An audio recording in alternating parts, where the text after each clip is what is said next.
आपण पाहताय महाधुरा।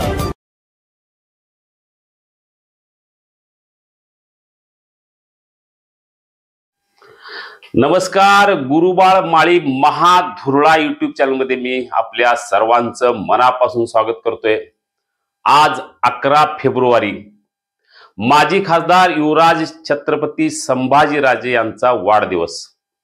गेले अनेक वर्षे राजकारण, समाजकारण आणि चळवळीच्या माध्यमातून एक वेगळं व्यक्तिमत्व ज्यांनी आपलं उभं केलं, त्या संभाजीराजे यांना वाढदिवसाच्या शुभेच्छा देत असताना गेल्या काही वर्षात त्यांनी ज्या काही गोष्टी धाडस दाखवलं त्या संदर्भात आपण आज चर्चा करणार आहोत।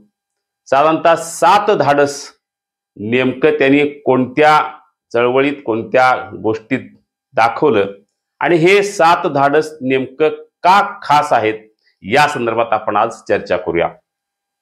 सगळ्यात महत्त्वाचं, त्यांच्या राजकारणाची सुरुवातच धाडसानं झाली।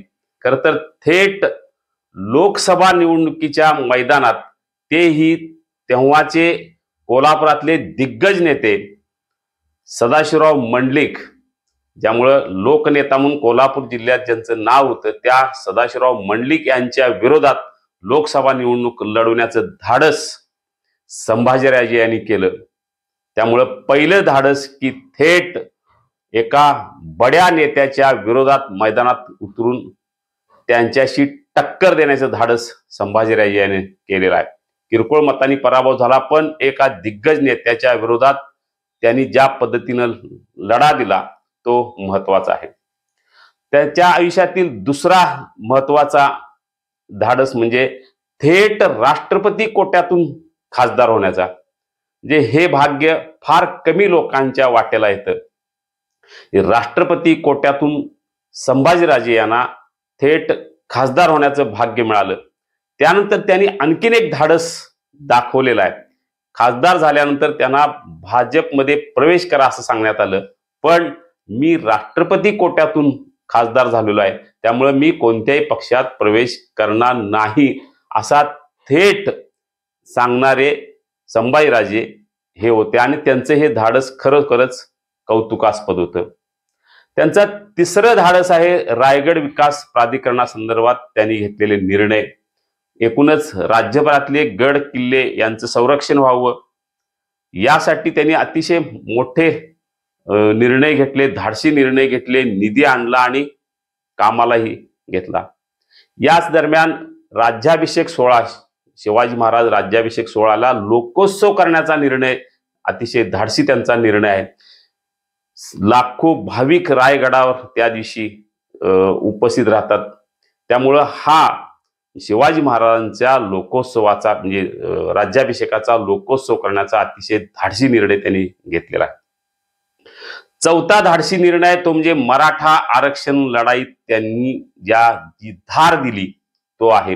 रस्त्यावरची लढाई लढत असताना हा युवराज ज्या पद्धतीनं आक्रमक झाला, मराठा क्रांती मोर्चा असू दे किंवा अन्य विविध संघटनांच्या पातळीवर संपूर्ण महाराष्ट्र ढवळून काढत, संपूर्ण महाराष्ट्रात फेरी काढत त्यांनी जी वातावरण निर्मिती केली आणि त्यामुळं एकूणच मराठा आरक्षणाच्या लढाईला धार आली आणि मराठा आरक्षणचा निर्णय सरकारला घ्यावा लागला।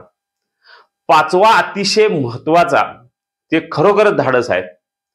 सध्याचे मंत्री धनंजय मुंडे यांचं सध्या जे काय बीड प्रकरण सुरू आहे, त्या बीडमध्ये जाऊन धनंजय मुंडे यांना पालकमंत्री करायचं नाही, जर त्यांना पालकमंत्री केला तर मी या बीड जिल्ह्याचं पालकत्व स्वीकारणार असं थेट त्यांच्या जिल्ह्यात जाऊन म्हणणं सोपं नाही। कारण एकूणच त्या जिल्ह्यातल्या आका आणि त्यांच्या इतरांची जी काय दहशत आहे, त्या दहशती पुढं या पद्धतीनं जाऊन व्यक्त होणं शक्य नाही। पण संभाजीराजे यांनी त्यांच्या मुलकात जाऊन त्यांना आव्हान देण्याचं धाडस केलं आणि त्यामुळं मुंडे यांना पालकमंत्रीपद मिळालं नाही।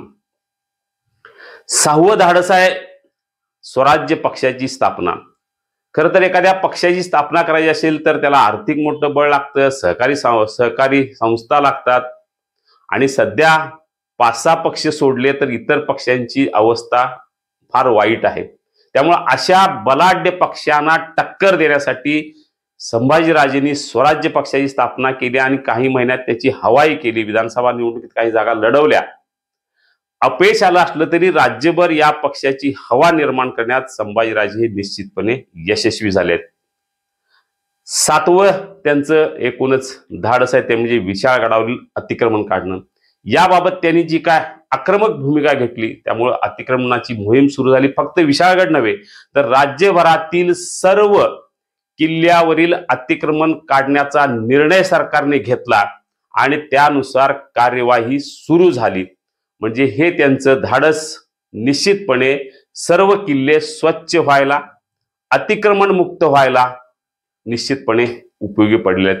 हे 7 एकूणच जे खास धाडस आहेत ते अतिशय महत्वाचे आहेत. खरं तर संभाजीराजे यांचा स्वभाव शांत संयमी असं एकूण पहिल्या टप्प्यात चित्र होतं. पण राजकारणात प्रवेश केल्यानंतर त्यांनी जी आक्रमकता सुरू केली, अनेकांना थेट अंगावर घेण्याचं, अनेकांच्या विरोधात थेट बोलण्याचं धाडस त्यांनी सुरू केलं. सत्ताधारी असो किंवा अन्य कुणीही एखाद्या विषयी जर उलट काही बोललं किंवा म्हणजे शाहू महाराज असू दे, शिवाजी महाराज असू दे किंवा अन्य कुणीही त्यांच्या विरोधात कुणी काय उलट बोललं, बदनामीकारक बोललं तर त्याला पहिलं प्रत्युत्तर हे संभाजीराजे असते. म्हणजे थेट आक्रमक प्रतिक्रिया, आक्रमक प्रत्युत्तर संभाजीराजेंचे असते. त्यामुळं त्यांचं एकूणच अलीकडच्या राजकारणात चळवळीत जे धाडस त्यांनी सुरू केलेलं आहे, आक्रमकपणा सुरू केलेला आहे, त्याचा निश्चितपणे एक ठसा महाराष्ट्रात उमटलेला आहे. अजून राजकारण भरपूर आहे. पुढच्या त्यांच्या राजकारणाला शुभेच्छा देत असताना घरात 6 महिन्यापूर्वी शाहू महाराज खासदार झाले.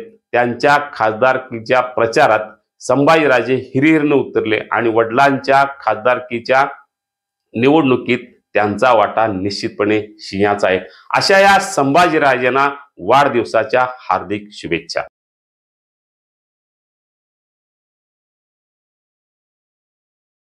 आई, कणीदार तूप म्हणजे काय ग?